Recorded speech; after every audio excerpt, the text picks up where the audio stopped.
Hello, and welcome to another episode of the FemiNinja Project. And thank you so much for tuning in. I really appreciate it. As always, I have a fantastic and fascinating guest with me today.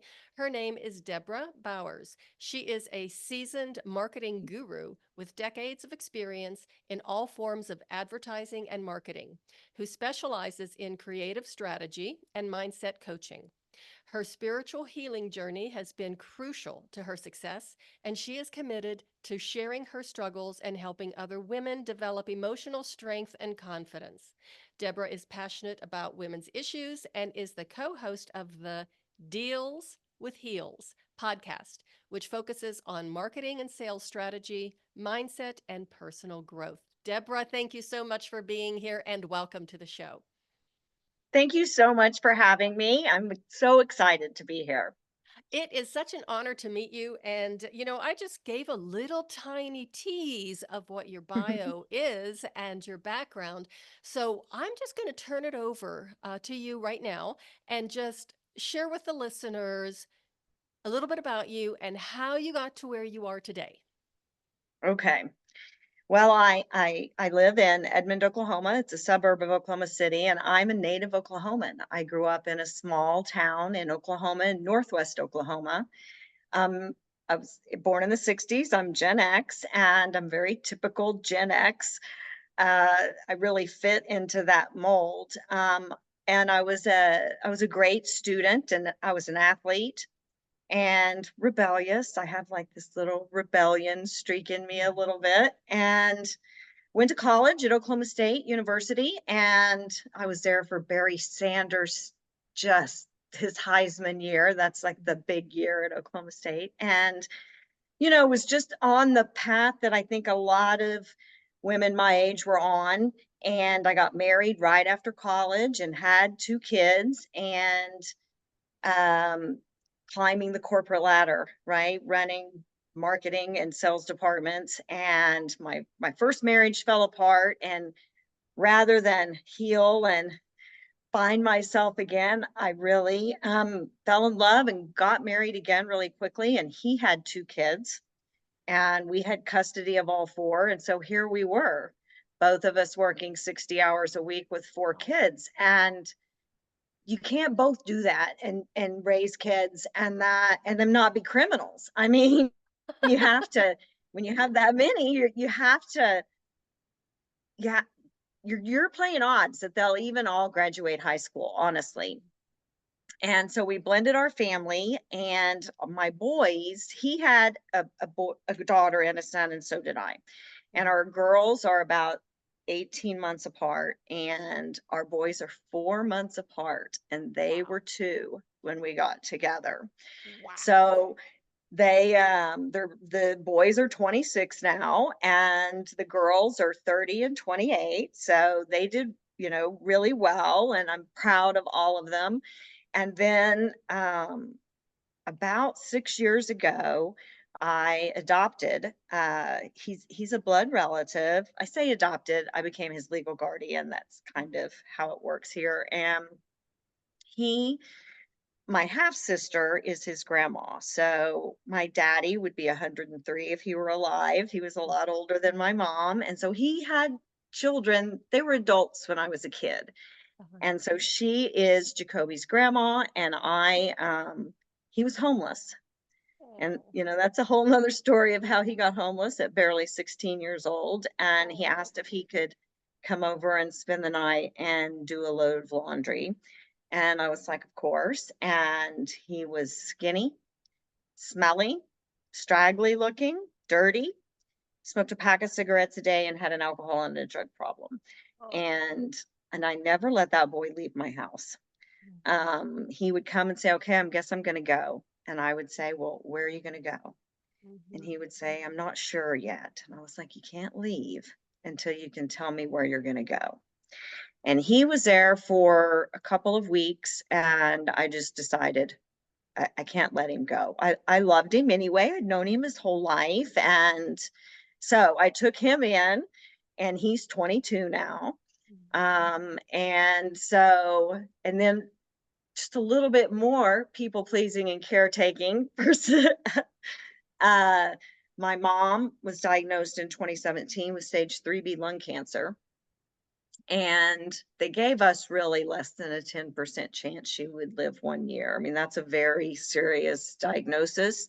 She was 79 Mhm. and she came to stay with me while she took treatment, and she lived 5 years. She got to take a new immunotherapy that wasn't quite FDA approved yet, and it saved her life. She lived until she was Wow. almost 85 years old. And Wow.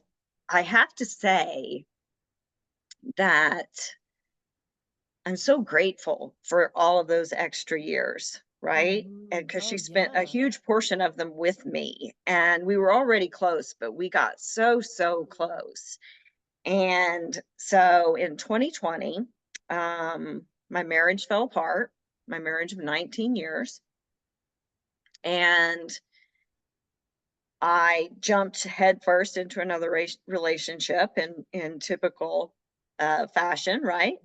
And then the following year in 2021, my mother died. Mhm. And about a month after that, that new relationship fell apart. Ugh. And my mom dying was really it. I was in a place of grief that still makes me emotional a little bit to think about it. Mhm.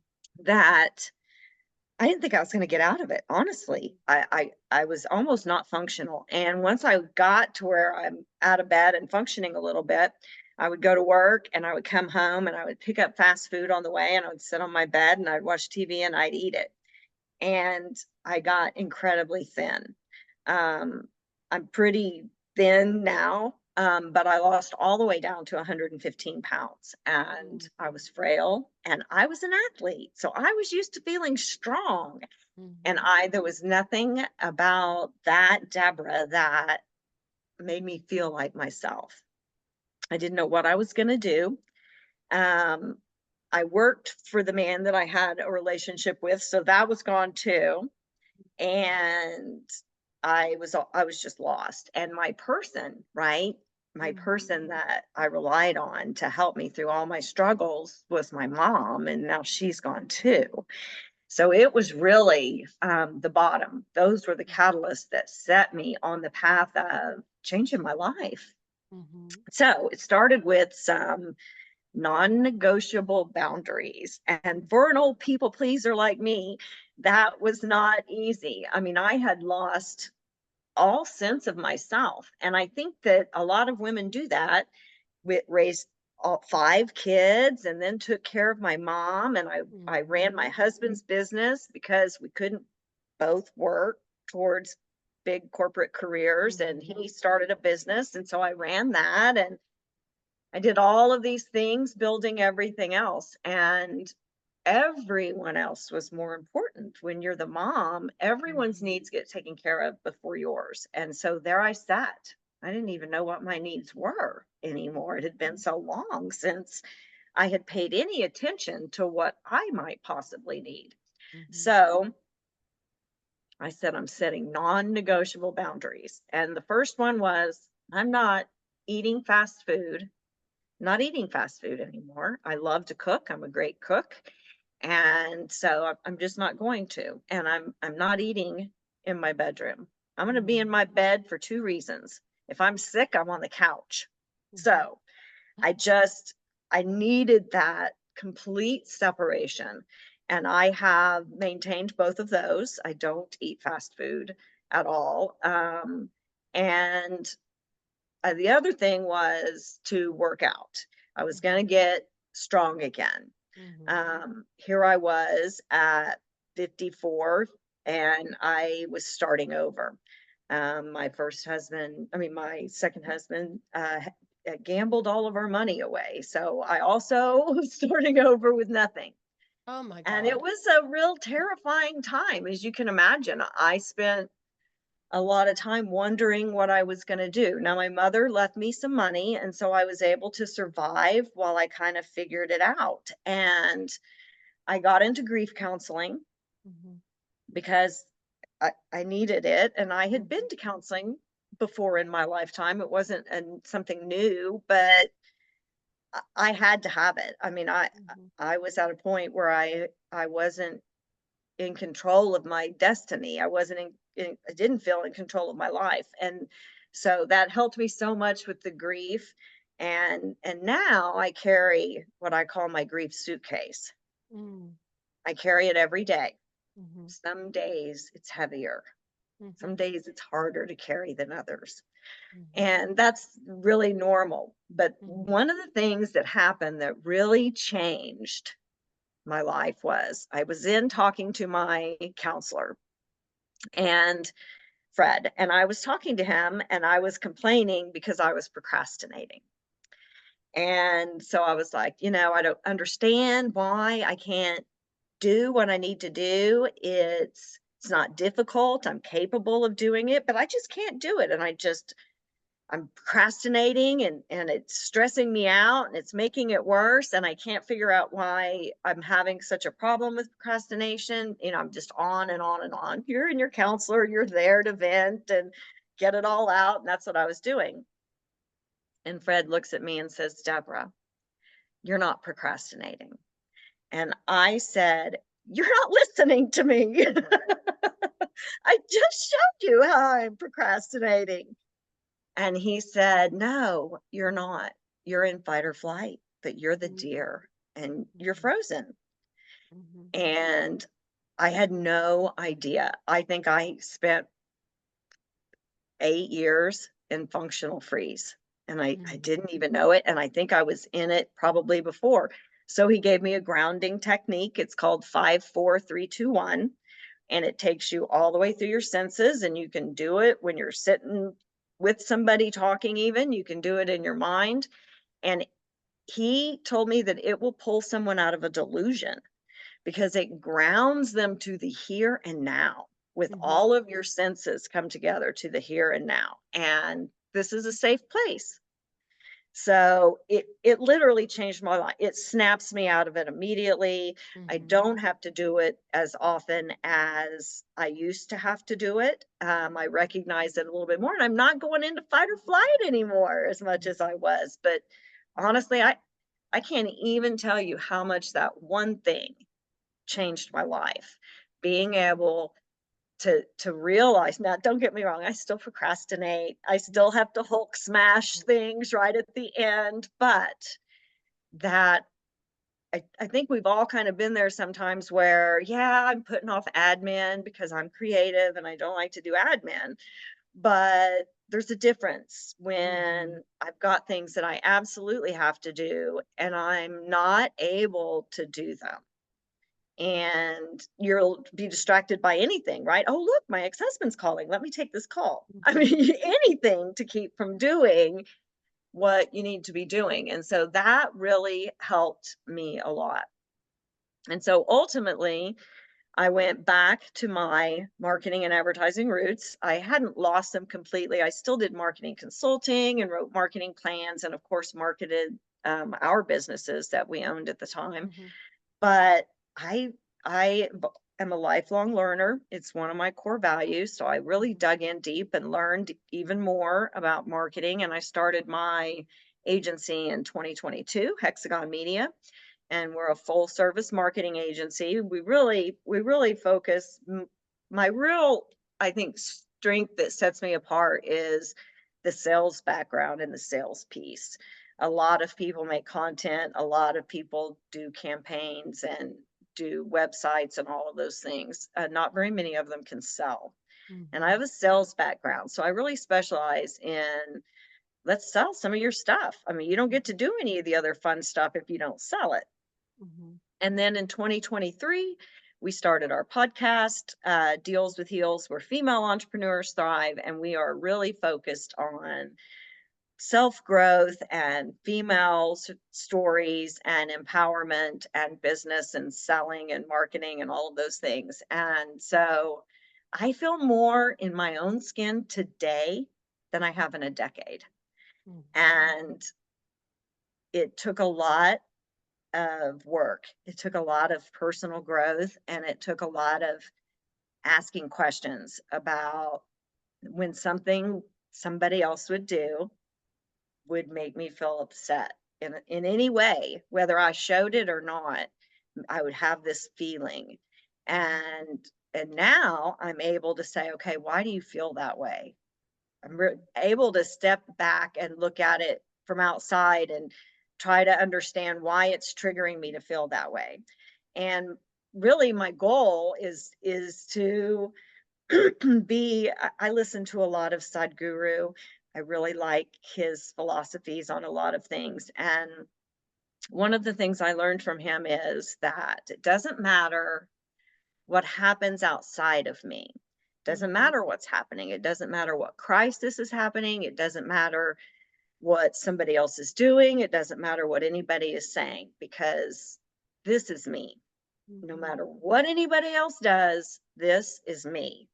And how I respond and how I communicate and how I think and how my emotions are, I'm not giving that power away. Mhm. Right? When you Mhm. let someone else trigger you Mhm. and you react, you're giving your power to them, because Mhm. honestly, that's all we have control over, our mind and our thoughts and what we do. And so why would you hand the biggest part of that off and let somebody have power? Sadhguru says it like, I'm not giving anyone the power to freak me. And which I Mhm. always think the little Hindu looking guy with the when him say when he talks like that's part of the reason why I like he's very no nonsense. He'll straight up, that is bullshit. Yes. Yes Mhm. or no. And I love that. But honestly, saying that no matter what anybody else does, I'm Mhm. not going to let that have any power over me, the Mhm. real me. And of course, no one's perfect at that. There was some Mhm. things this weekend that I was like, why am I feeling like that? And I Mhm. really have to ask myself. Sometimes those aren't great Mhm. times and it's hard to figure out why. Mhm. But the only way to do it is to sit with Yeah. yourself So in the quiet. basically, what you're describing and what you're talking about is self awareness. And we talk about that a lot on the show because I even had one guest recently that said self awareness is the only game in town. And I mean, if you don't know yourself, how could you set and keep strong boundaries? And as you said, you now are the queen of what? Non-negotiable boundaries? Is that Non negotiable boundaries. And Mhm. when I, when you ask God or the universe, whoever it is for you, to remove things from your path that are blocking you and keeping you from reaching your highest self and your goals and doing all the things that you want to do. When I first started saying that, I started meditating about 15 years ago. And when I first started feeling I need to let go and let what's going to happen and be accepting of it, I would have in the back of my mind, okay, but not this person. Okay, but not that job, not this client, not this thing. I would have a little, I didn't say it when I'm doing my mantra, but it was in the back of my mind.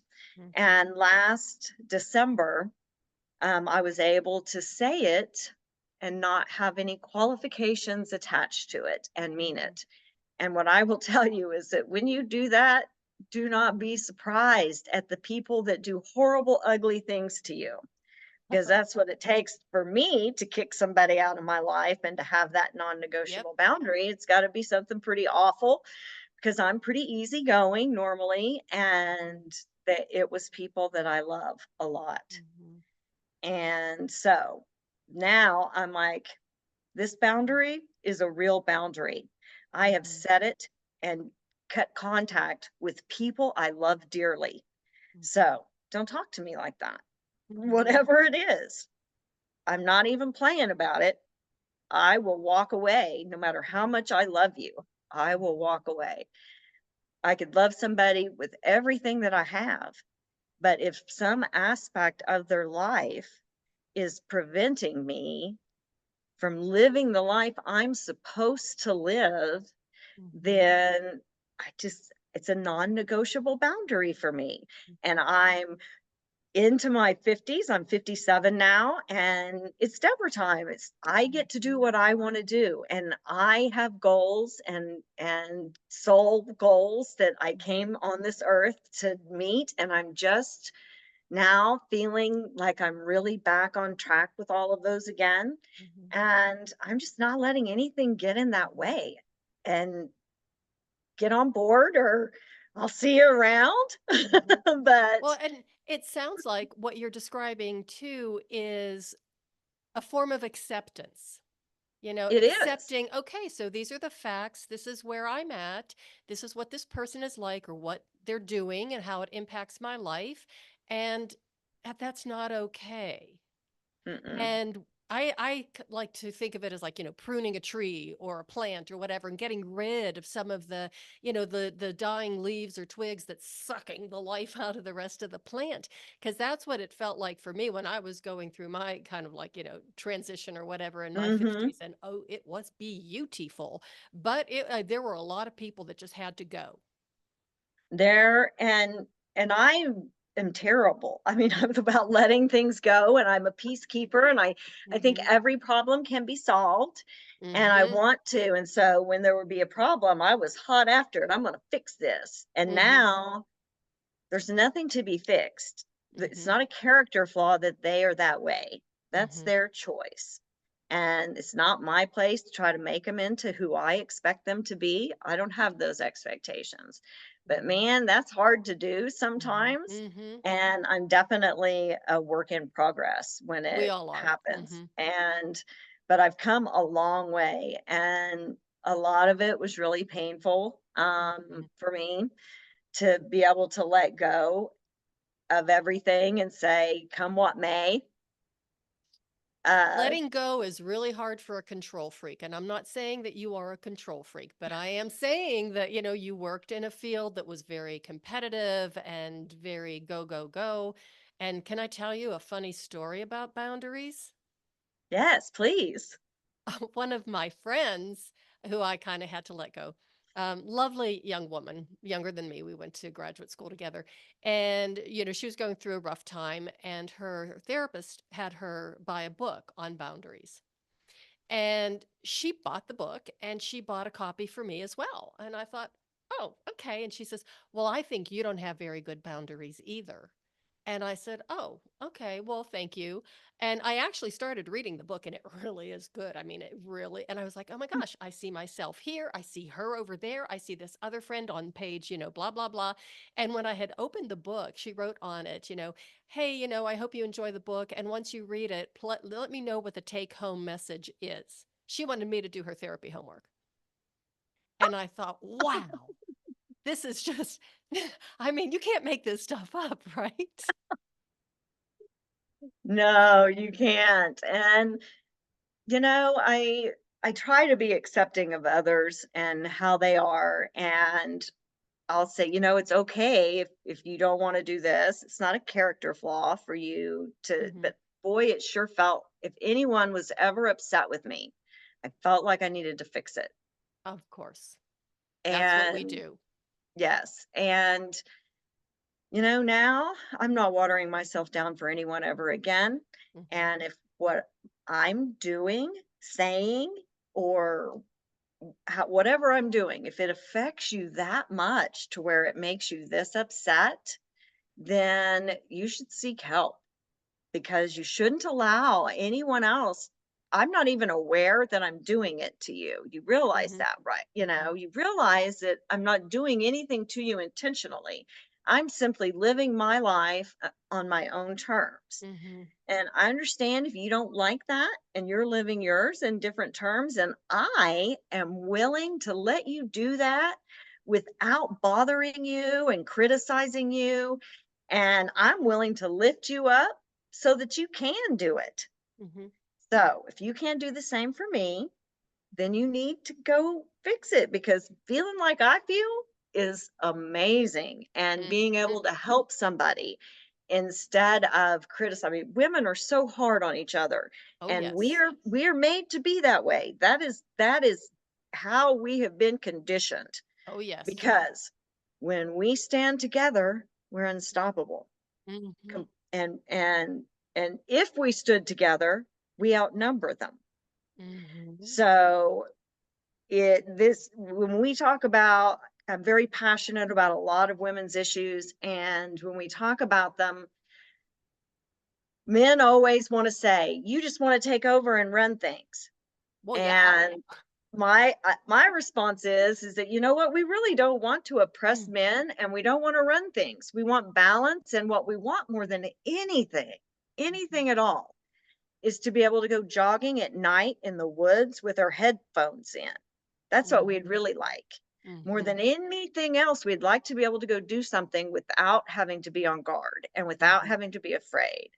We'd like to not to have to modify what we and young girls get to wear because boys and men can't control themselves. mhm, How about we teach boys and men to control themselves so mhm, that women can be who they're meant to be without restrictions of what that is? mhm, Um, None of us can help the way we look. mhm, And we ought to be able to express ourselves in how we want mhm, as women. And we live in a very masculine energy world. It's mhm, very warlike, it's very aggressive. Our economy is very consumer driven, which is masculine energy, and it needs to balance. The problems we have in the world are because it lacks balance. mhm, And there's such a huge movement amongst mhm, women that are mhm, awakening and joining together mhm, in a spiritual, peaceful, loving, lifting each other up way. And I know so many intelligent, competent, brilliant women who could add so much to mhm, society, but none of us even want to at this mhm. point, Right. honestly. We're just so fed up by it all. Did you, And Deborah, have you ever heard that quote from Maya Angelou? When one woman stands up for herself, she stands up for all women. yes, And I so mean, it powerful. is so powerful and I love it. But you were right that a lot of times women can be so mean to each other, girls and women. I mean, vicious. Yes, and on social media, somebody I mean, they criticize for what somebody wears, for what they Hmm. say, for how they date, if they're married, if they're not married, if they have, I mean, stop all the criticizing.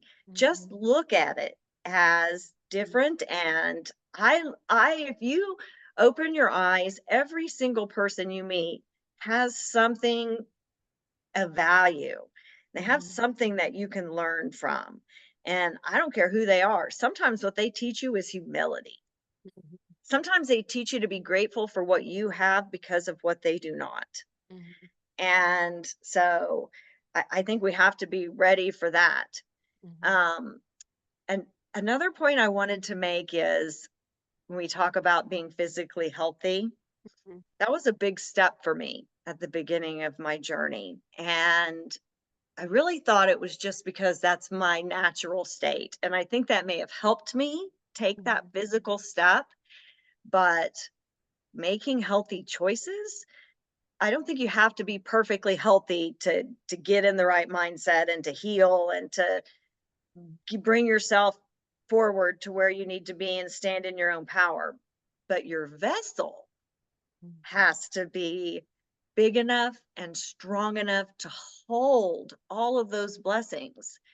And my vessel surely wasn't. If I'd have gotten everything I wanted back then, I would not have been able to hold it Hmm. because my vessel wasn't strong enough to do it. My body wasn't prepared for it. So when you're shedding all of those things and you're losing friends and you're losing boyfriends or husbands, you're making space for your blessings that are coming. And they can't come if your space isn't available. And so Hmm. being strong, expanding what you're capable of enduring, your blessing may take a lot of physical work. And so you can't have it yet because you're not capable of doing the work.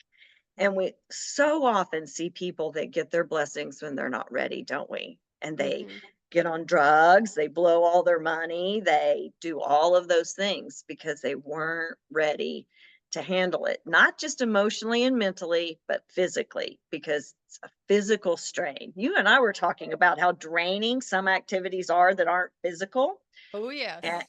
they're physically draining, but they're not a physical activity. So it's important to have that aspect of it. And it's not just about being an athlete and being Mhm, strong. It's about being prepared for the mhm, success that's coming and mhm, being prepared to do all of the things, even the happy things that go with mhm. it. So let's talk about that, like the mindset coaching, because you do that, and finding that physical strength along with the change in the mindset and the strength and flexibility of a healthy mindset. Um, so when you work with women, do you know give ideas on how to get that physical strength, or do you have like incremental steps to follow? I do have steps, but I like to really see who they are. Really, Mhm, they have a lot of things to purge. And one of the things that my podcast co-host started doing was somatic yoga, and I started doing that as well. And it mhm, doesn't feel like exercise to me mhm, because I would, mhm, kickboxing feels like exercise to me. But I can tell you, my body, how there, stubborn places that I couldn't release. Maybe I had a little mhm, pooch or this here or that. Those have released. And part of that is releasing emotional tension that you're holding in places in your mhm, body. So I mhm, like to start with that. But honestly, if they can start making one healthy choice, let's mhm, start with just one healthy choice. What is that going to be? For me, it was I'm not going to eat fast food. mhm, I'm not gonna eat fast food. So whatever that one step that you can take is, and I mean, I wouldn't start with like giving up sugar or something, so unless you thought you were ready for something so dramatic and mhm, difficult to do. Although if you had to give up anything, that's the thing that needs to go. But making healthy choices, reading healthy books, mhm, things that your mind starts thinking in a healthy way, mhm, those are the real changes, and those will help you take do the physical activity. mhm, Being able to exercise and meditate and do somatic yoga, that doesn't have anything to do with how we feel physically, mhm, right? It has to do with, well, I'm not motivated. Well, motivated, nobody's motivated every day. mhm, Discipline wins the day. mhm, So a big step that we also go through is finding that person's why, mhm, because that's where the discipline comes in. mhm, Why am I doing it? I don't want to do this today, but why am I doing this? And have I met that goal yet? So it's mhm, important, at least I do some of it today.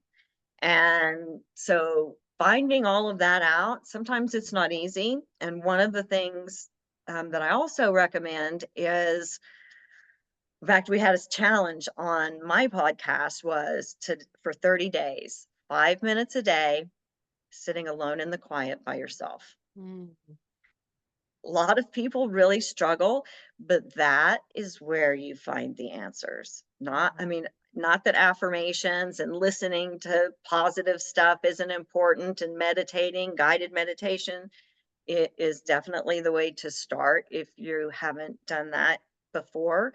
Um, but being able to sit with yourself, only one person has the answers you're looking for. mhm, And it's not on a motivational tape and it's mhm, not in a book, and it's within you. And the only way to peel back those layers and find out what it is to be alone with yourself. mhm, And so start with 5 minutes a day by myself, no one else. And I'm not asking to clear your mind because mhm, you can't do that.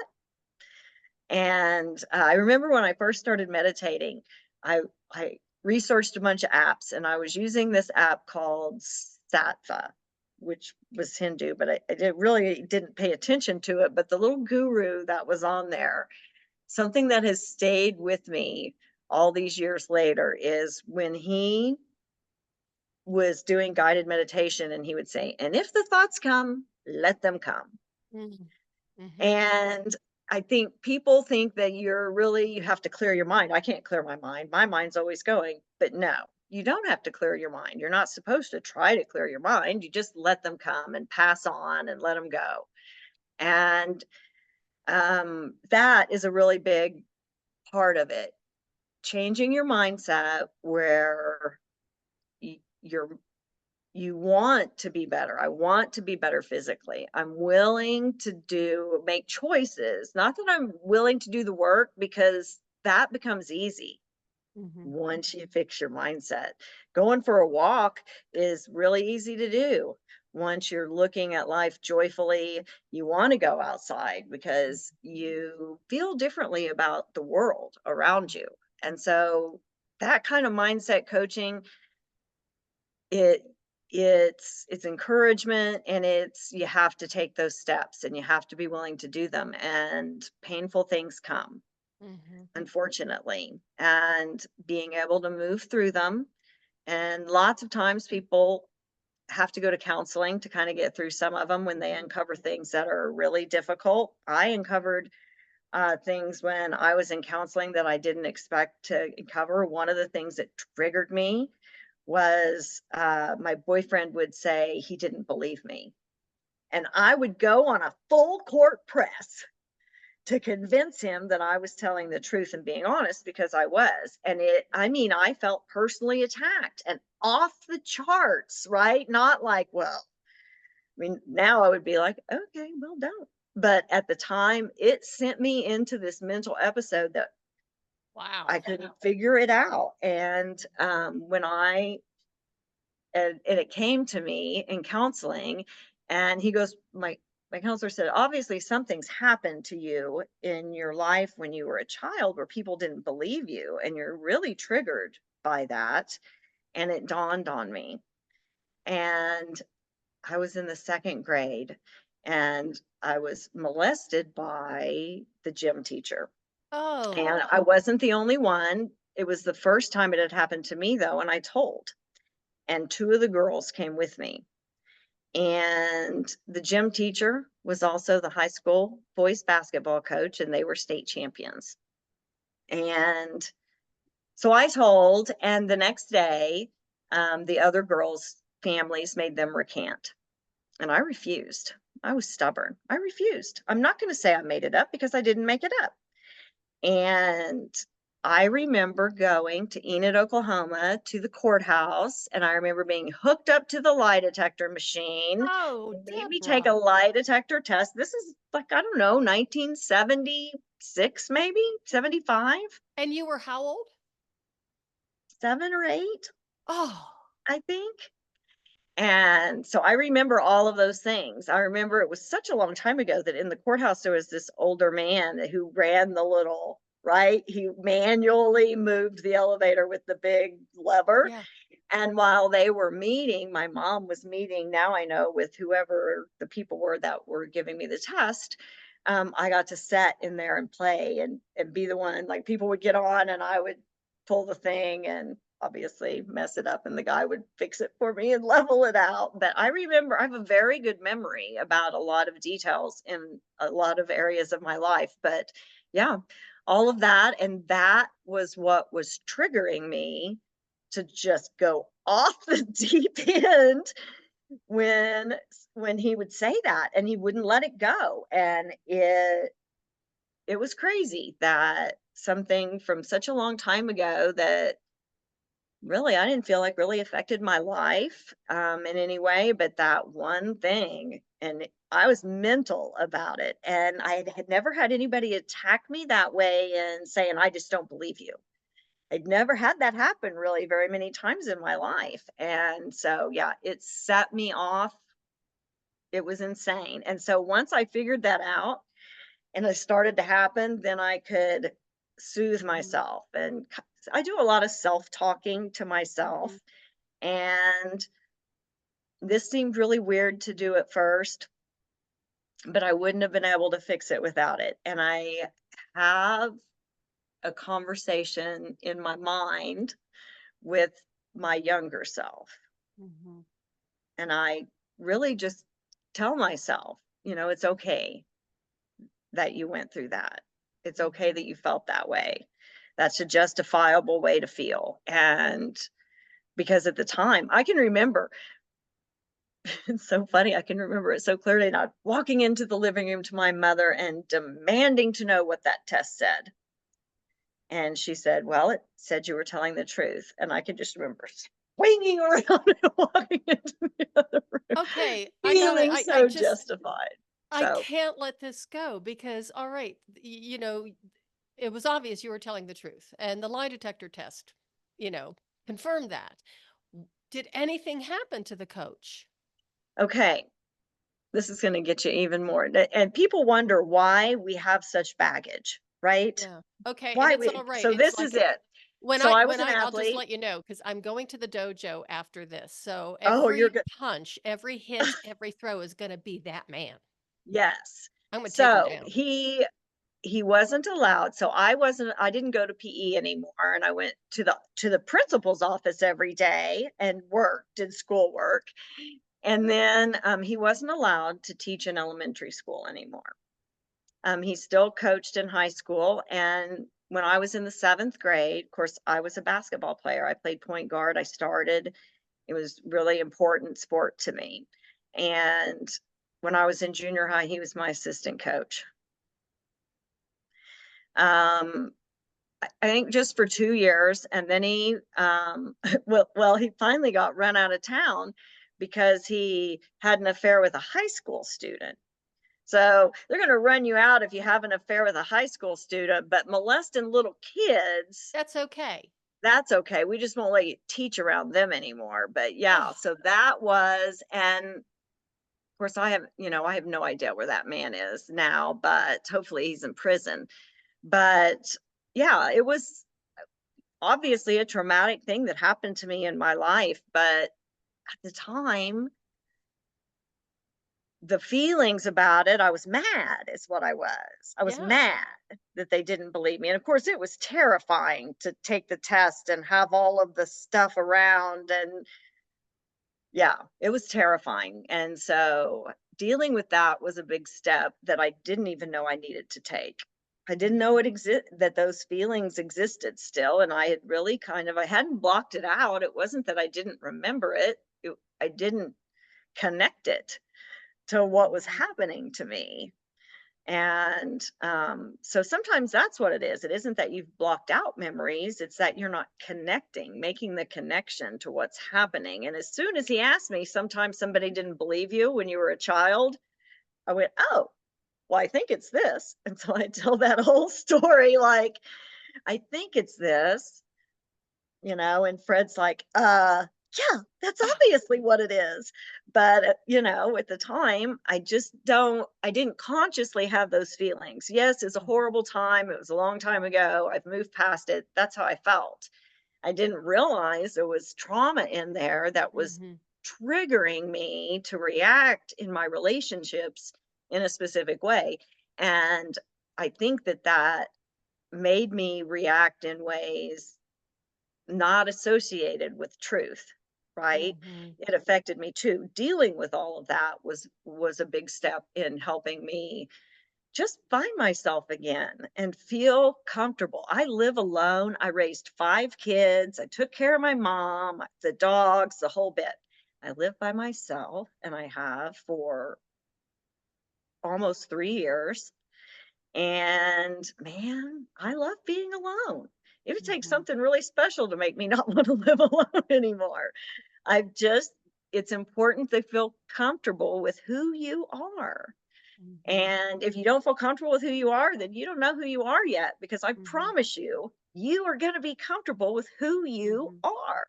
When you find that person, you're going to be like, and here I am. It's like sitting in that favorite chair again, mhm. right? And that goes back to what we were talking about with the self-awareness and Yes. tying into the, as you were describing, like the 5 minutes a day of sitting quietly with nobody around, maybe sitting outside, listening to the birds, that we do have the answers in Only all of we us. do. But I think that inner wisdom that we are born with has been, if I'm if I were a suspicious person, which I am, I fully admit, and I wear it as a badge of honor. It's almost as if that inner wisdom, that intuition, that understanding of ourself has been weaned out of us Suppressed. because we don't trust ourselves, and then we can rely on other people to hand our power over to, right? Well, I mean, as women, we have been suppressed for 2 millennia, and they it definitely that you give your power over willingly because that's what you're supposed to do. You're supposed to, you know, get married and you're supposed to have children. You're supposed to want to be a mom. For Mm-hmm. sure, you're supposed to want to be a mom, and you're not supposed to want to be difficult. I read this thing, they were talking about how marriages were so much stronger in the past, and they weren't. It was much more difficult for a woman to survive. She couldn't even get a credit card without a man co-signing it. You Mm-hmm. could not get a business loan as a woman or a business checking account as a woman Mm-hmm. in this country until 1988. Mm-hmm. 88, I was in college. Mm-hmm. And so, yes, we've come a long way, but all of that suppression, all of that PTSD, Mm-hmm. all of that changes our DNA Mm-hmm. and we pass it down to our children. And so they Mm-hmm. have those changes in their DNA. And so when somebody says, "Who's going to heal your family karma?" That's what it means. I was always like, I don't know. What does that mean? That's what it Mm-hmm. means. You pass that. Epigenetics is a huge thing. They used to laugh at people when they talked about epigenetics. If you don't know what that is changes in your DNA that get passed down to other generations. And it's caused by things that happen to them that causes stress and PTSD, which can happen to anyone and for a variety of different reasons. You don't have to go to war to get it. Mm-hmm. Lots of people get it for a variety of different reasons. That's what likely was sending me into fight or flight, and I didn't even realize it. Mm-hmm. A little bit of PTSD left from this childhood experience that I had. So Mm-hmm. those things they make changes to us and we pass them down, and religion suppresses us. The man is supposed to make all Mm-hmm. of the decisions, so when we do have to make decisions, it feels weird, it feels wrong, Mm-hmm. and you have to heal and get by that and trust yourself again Mm-hmm. and understand that you do know. Mm-hmm. I think collectively women in this country are in functional freeze. They know something's not right. Mm-hmm. We know, but we feel powerless to do anything about it. We Mm-hmm. feel stuck. We can't make the decision. That's exactly how I felt. I Mm-hmm. knew my marriage wasn't good. I knew, but and I tried to talk to my husband about it, but he didn't want to talk about it, and I Mm-hmm. didn't know what else to do. I Mm-hmm. was stuck. I couldn't decide to leave. And I Mm-hmm. would like to tell you that I got the courage up and decided to leave, but I didn't. I sabotaged. And so and it's okay. Mm-hmm. We have to do what we have to do to get where we're supposed to be. Mm-hmm. And I I could be regretful of things that I did, and I certainly did things that I'm not proud of. And I could be sour grapes and Mm-hmm. pity on myself because I had to start over, Mm-hmm. or I could do all of those things. But and think, what if I'd have only done this? If I could have done this then? If I could have found myself when I lost my first, all of the what Mm-hmm. ifs. And through all the meditation and all the things that we've talked about, I can finally tell you that I do not regret any of it. Mm-hmm. None of it. I don't regret the painful things that had me on my knees, Mm-hmm. just begging, praying for relief, or the things that I did that hurt other people, which is a terrible feeling. But all of those things brought me to the here and now and where I sit today. And I like it here. Mm-hmm. I like it here. So I can't very well be upset about the things that brought me here because if Mm-hmm. one of those things didn't happen, just one, I might not have made it through. So even the bad things, I wouldn't have changed without them. Mm-hmm. I wouldn't be sitting here if I would not have had that happen to me. Mhm, So when the universe or God, whoever your person is, sends you something and it's painful, it's a nudge. mhm, It's a block. It's a nudge. You're not supposed to be going that way. mhm, Pivot and go another way. But man, living it was rough. And I'll have to do it again because that's how mhm, personal growth happens. mhm. And it is so much more beautiful on the other side than you ever could have imagined. Ever could It, have imagined. It's almost like I like to describe it as the Wizard of Oz when the house falls in Oz and, it's all black mhm. and white and that door opens and it's like magic. It's beautiful. Everything looks better. Everything has so much more flavor. Everything is just richer. It's just a wonderful place to be. It really is. And for me, being able to have crisis management happen, right? We all have things Mhm. happen in the business of life that we're like, oh, rats.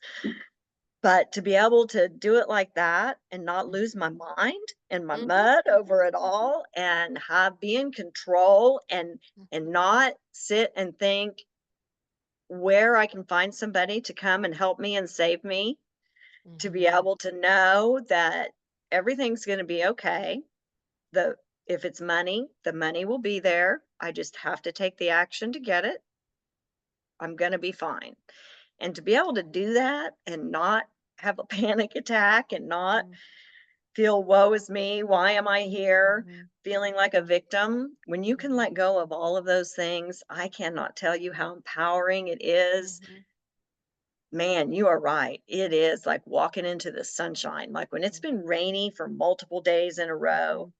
and then the sun is out and that warmth on your skin when there's nothing like it. And that is a lot what it feels like. Mhm. I often sit and look at my life and think, some people might be lonely because I'm definitely in the phase where I've shed lots of layers and things, Mhm. and you got to kind of build your vessel and get it ready, and your people will come. And so I'm kind of in that lone kind of time, and I like Mhm. it here. I do. Mhm. I have to kind of force myself to be social. Like, Deborah, you Mhm. can't find your people if you don't go out. Mhm. Yeah. Mhm. Okay, so I love the fact that I like the poetic quality of instead of waiting for somebody to save you, the ability to know how to save yourself. Yes. And that is empowerment. And believe that you can do it. I don't need help. I don't need a man. I don't need a mama. I don't need anything to solve it. I can figure it out. I can reach out to a friend for advice, but I can do it myself. Mhm. I have So everything that I need. absolutely. So, Deborah, where can people find you? How can they connect with you? I know you have an offer for the listeners. So, I want about the ebook. So, I want you to share all of that. Of course, all of this information is going to be in the show notes forever and ever. But I do like for the guests to be able to articulate where they can, be found. I appreciate that very much. I do have a free ebook, and that is titled Five Steps to a Successful Mindset, successful in life, business, sales, all of it. And that is available on my website, hexagonmedia.net. And you can find out all kinds of information about me in there, book me as a guest, book a consultation. And then my podcast is available on all platforms. That website is dealswithheels.com. I would love for you to check that out as well. We are in the middle of season 2, and we have a lot of great guests this week. Our guest last week was motorcycle rider. She founded the largest female motorcycle parade and rally in the country, and it's going to be in Oklahoma City in September, and we are broadcasting live from it. Oh, how So it's pretty fun. exciting. And I'd love for everybody to tune in. And I'm on all the social media. I'm in marketing and advertising, so I have to be in all of them, even the ones I don't like. But so you can find me, and we'll be live on YouTube and Facebook on that event. So check us out. We would love to have you tune in. I'm doing a big crazy promotion that I'm not talking about yet. So, Okay, well, nice. Well, Deborah, it has been so much fun having you on the show. My goodness, a lot of girl power and girl power stories in this episode, right? yes. And it seems like people are like, oh, wow, how did you? I was like, it's not any different than any other woman. We all Hmm. have it. We all Hmm. do. And Hmm. it's finding those stories and getting through them and understanding that is how you find yourself. Accept those stories as important because they are. Hmm. They're, And understand that there is a warrior, I can't even say it, a warrior in each and every one of us. there 100% is. And be nice to each other. Hmm. Be nice. We're all we have. Be nice. I love it. Okay, Deborah, thanks again for being here. I've really enjoyed talking to Thank you. you so much. I had a great time and great conversation, like mines. Okay. Excellent. Everybody, thank you so much for listening. I really appreciate it. Do share this episode with everyone you know. Do check out Deborah's podcast and go to her website. Check out the ebook. We can all use a little bit of adjustment in our mindset. It's an ongoing practice, but the more that we know about ourselves, the stronger we are, the more powerful we are, and the closer we are to unleashing that inner warrior. And that is the way of the FemiNinja.